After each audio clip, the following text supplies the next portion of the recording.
J'ai collé du street art dans la rue jusque dans l'avenue la plus connue de la ville la plus connue de France, les Champs-Élysées de Paris. Bienvenue dans mon atelier, on va donc faire le collage sur cette grosse bestiole qui est un panneau de récupérer de on dira pas où. C'est déjà à moitié peint, à moitié découpé ici parce que j'ai déjà fait un collage ici pour ce que vous verrez à la fin de la vidéo. Donc restez bien jusqu'au bout, vous allez comprendre pourquoi. Du coup on est parti pour peindre, changement de tenue. Voilà, on met les colliers pour pas trop gêner et chercher des peintures. Alors attends, viens là. Rose fluo, rose, violet, rouge. Voilà, il y a des pads partout quoi. On en parlera un petit peu plus tard dans la vidéo de ça. C'est mes premières petites figurines, mes premiers toys.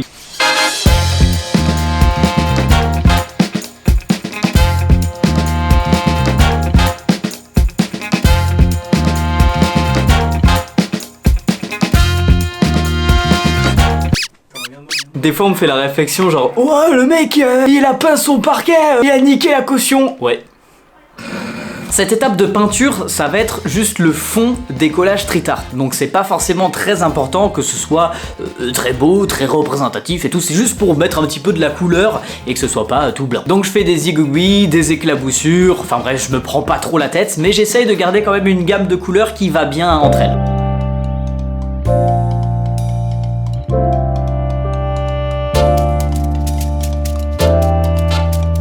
C'est vraiment très léger, très succinct. Ça c'est le fond qui va permettre ensuite de poser des dessins par-dessus, des petits pads, des petites fleurs, etc. Je pense que je vais ajouter encore quelques détails, mais là le problème c'est que c'est vraiment plusieurs couches de peinture, donc faut attendre un petit peu que ça sèche, surtout que en intérieur ça sèche plus lentement.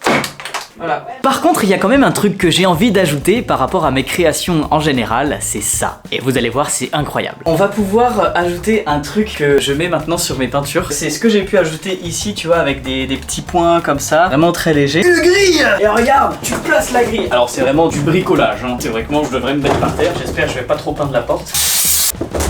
Oh, ouais. Y'a jamais de passe dans cet atelier là, c'est pas possible. Comment tu veux bosser?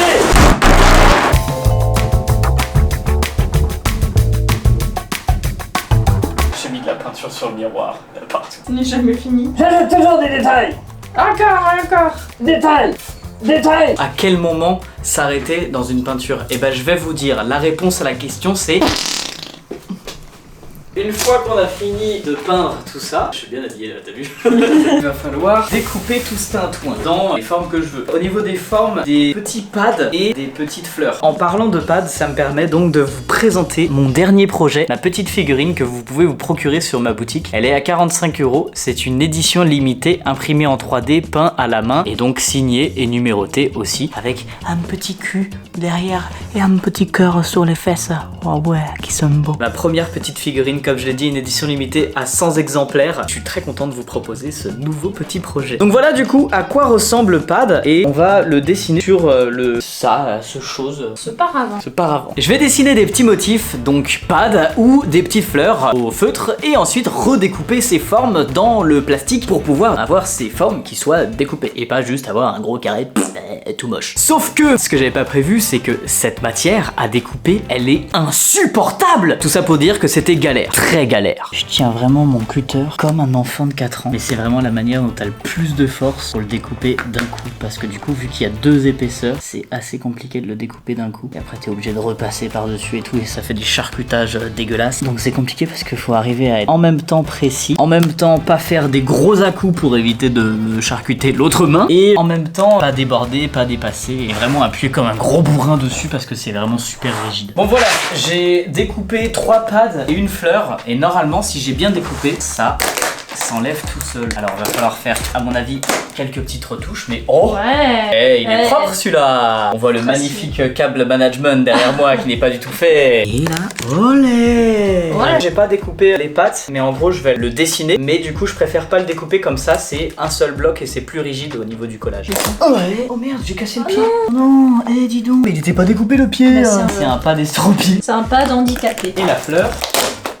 Yes. Et franchement, j'ai bien découpé. Bon alors maintenant, on va pas jeter tout ça, les restes, les chutes, en gros. J'ai dessiné encore plein de petits pads. Et du coup, cette fois, on vient avec un petit cutter comme ça, découper avec précision les petits pads.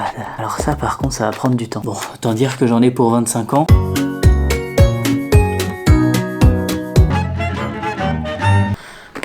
soldat à terre. Un soldat à terre. Et j'en ai combien des comme ça à découper? Une fois que j'ai toutes mes formes qui sont découpées, on va redessiner avec un feutre les personnages sur les collages pour finalement qu'ils ressortent par rapport au fond qui était coloré. Moi j'aime pas trop le noir, alors je prends plutôt des feutres de couleur foncée pour du coup contraster avec ça. C'est parti pour repasser tous les traits noirs et le faire un petit peu plus propre. Alors la petite fleur, je pense que je vais faire en rouge. Même si c'est déjà rouge, on va voir ce que ça rend. Bon, finalement, le rouge, c'est trop clair. En plus de ça, on voit encore le trait de derrière. Faudrait que je repasse vraiment plusieurs couches. Donc, tant pis, on va le faire au violet foncé. C'est très satisfaisant à faire.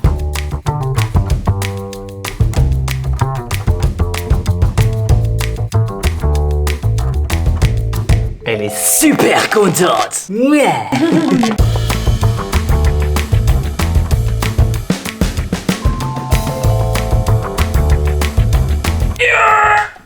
Quand un feutre n'a plus d'encre, avec Molotov, ce qui est cool, c'est que tu peux les dévisser et les recharger. En faisant gaffe de bien mettre la bonne couleur dans le bon feutre. Et là, hop là, tu le recharges. Et maintenant, le truc le plus important sur les pads, pas les pads en un seul mot, le truc avec les seniors là, non, le petit visage du pad. Et donc là, on va faire un visage vraiment très simple, juste avec un petit rond, un autre petit rond, le visage comme j'ai l'habitude de le faire, avec le sourire qui monte jusqu'aux oreilles.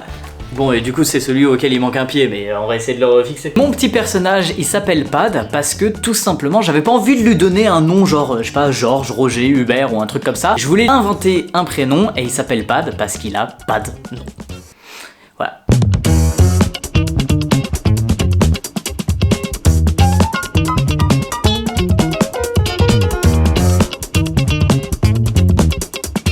Bourgogne. Voilà, c'est un feutre de vin. J'aime. Vu que c'est l'amour pour le vin, il aura des petits cœurs dans les œils. Ça c'est un feutre qui est vraiment très bizarre. Il a 4 couleurs, jaune, violet, orange et noir. Et du coup, je vais m'en servir pour ajouter un petit peu de couleur. Il a une base de violet au cas où j'arrive pas à tout remplir. Et voilà, ça fait un peu gribouillis quoi. Ça fait un truc un petit peu plus crayonné, brouillon, que j'aime bien. C'est un feutre de street art à la base, donc ça va dans le thème. Alors, une fois qu'on a fini tous les collages, enfin j'en ai pas fait beaucoup là, mais j'en ferai d'autres, vous inquiétez pas. D'ailleurs justement, je les mettrai dans une carte connectée, je vous mets en lien dans la description. Pour bien qu'il colle correctement, on charcute un petit peu le dos, qui est quand même très lisse, pour lui donner une espèce d'aspérité et que la colle puisse s'imprégner à l'intérieur et que ça colle un peu mieux quoi, tout simplement. Bon, on était en plein tournage d'une vidéo YouTube, mais irruption livreur, je pense savoir ce que c'est. En tout cas, ça vient de Hollande. Alors bonjour Monsieur François. 3, 2, 1... C'est une table basse. Elle est pas trop bien. Bon, par contre, elle est vraiment très basse. Bon, il est encore tout crade, mais incroyable. Gary. Déjà une place toute faite. Bon, pour l'instant, on va lui mettre ça. Et voilà, la petite table basse. C'est incroyable. Quand j'ai tous mes petits dessins et que je les ai vernis, parce que je pense que le feutre peut ne pas forcément tenir avec les intempéries ou les UV, je le passe un petit coup de vernis. Une fois que j'ai fini tout ça, je le mets dans une petite pochette et on va dans les rues de Strasbourg pour pouvoir les coller.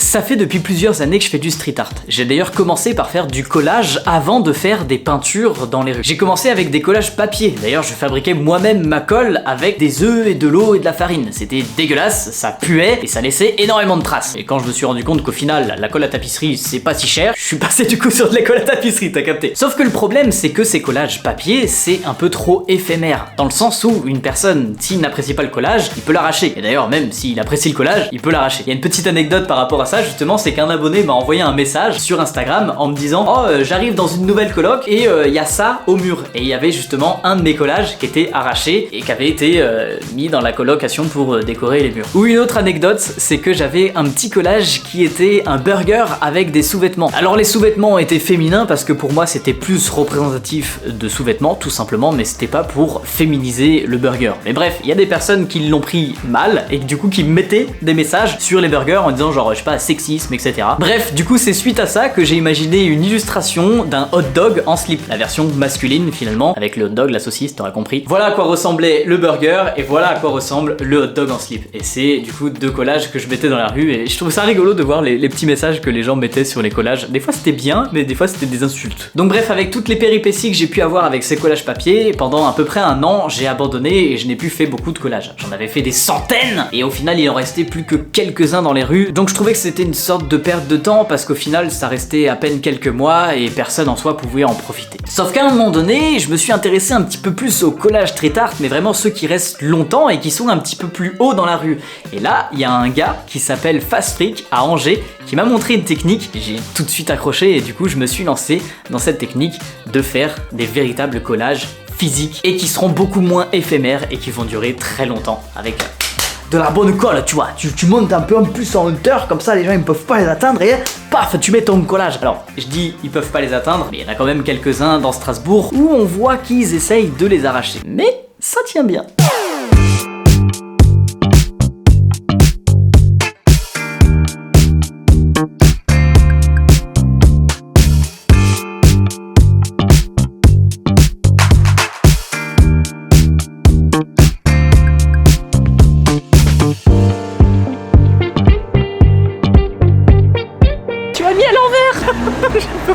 Elle sera contente mais renversante. Mais du coup ça me permet aussi de vous partager une carte de street art qui s'appelle streetartmap.ue. C'est créé par des Strasbourgeois, pour des Strasbourgeois et pas que d'ailleurs. Je vous mets le lien dans la description de la vidéo et en gros ça veut dire qu'il y a tout le street art de Strasbourg qui est référencé. Collage, fresques, sculptures, enfin bref il y a plein de trucs. Et du coup j'aurais référencé mes œuvres dans là-bas. Peut-être que ça existe sur d'autres villes, je sais pas, parce que du coup j'ai fait des collages aussi à Angers, Paris, Toulouse, Nantes, mais Tignes.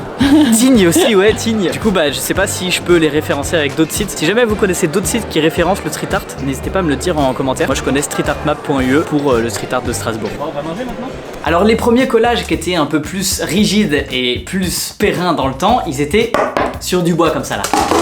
Le bois était découpé avec une découpeuse laser et ensuite je venais peindre le truc et le décorer au feutre. Je m'étais choisi des petits designs de crâne comme ça, je sais pas si vous voyez là le visage dans son ensemble avec du coup un œil, un autre œil, il faut imaginer, hein, les espèces de petits trucs au niveau des mâchoires là du crâne et là c'est les dents. Mais je trouvais ça un petit peu triste de faire des crânes même s'ils étaient très hauts en couleur et que ça faisait un petit peu plus des crânes, je sais pas, genre par exemple mexicains ou des trucs comme ça. Et maintenant que j'ai donc inventé un petit personnage qui est tout gentil, tout content, tout joyeux, tout souriant et que je fais beaucoup de fleurs en général dans mes créations artistiques, je me suis dit bah pourquoi pas aussi les faire en collage street art, d'où cette vidéo que vous êtes là dedans en train de me regarder. D'ailleurs si t'es toujours là dans la vidéo, tu peux toujours mettre genre je suis une licorne qui aime les pâquerettes en commentaire, merci. Maintenant les gars, on entame le vrai sujet de la vidéo. Comment j'ai mis un collage street art sur les Champs-Élysées? Il y a un ami de Paris qui m'a proposé tout simplement d'aller sur les toits de Paris, sur un toit qui donne sur les Champs-Élysées et de mettre un collage street art à cet endroit-là. Donc nous voilà pas sur le toit des Champs-Élysées là, d'enjamber le vide avec vraiment le vide en dessous là, tu vois, de moi. T'arrives sur un petit muret qui fait 50 cm de largeur, vraiment. Alors on va pas se mentir, faut pas trop avoir le vertige et il faut avoir quand même un petit peu d'équilibre. On va voir tout de suite mon équilibre, voilà, je m'assois, je ne reste clairement pas debout sur ce petit muret, même je m'allonge, je suis en train de ramper tel un ver de terre sur le muret, tout sauf serein les gars, vraiment pas du tout. Je vais jusqu'au bout du muret pour essayer de coller le dessin à bout de bras d'un côté qui du coup en soi se verra le mieux depuis en bas de la rue, parce que regardez ça, le résultat les gars, c'est maintenant.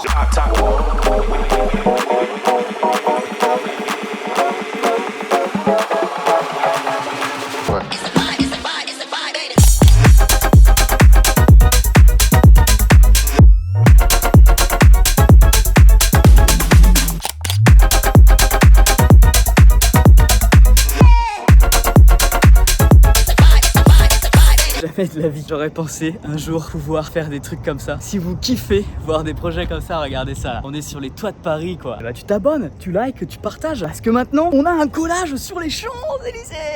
Merci beaucoup les potes d'avoir regardé cette vidéo beaucoup plus courte que les autres, mais qui me tenait vraiment à cœur de vous partager cette petite aventure de street art. Si jamais vous voulez plus de vidéos de ce genre, n'hésitez pas à me dire dans les commentaires. Dis-moi ta ville dans les commentaires et peut-être que je viendrai mettre un collage street art. Merci de liker cette vidéo et de partager si ça t'a plu. Moi je vous dis à la semaine prochaine pour une prochaine vidéo. Ciao tout le monde, peace!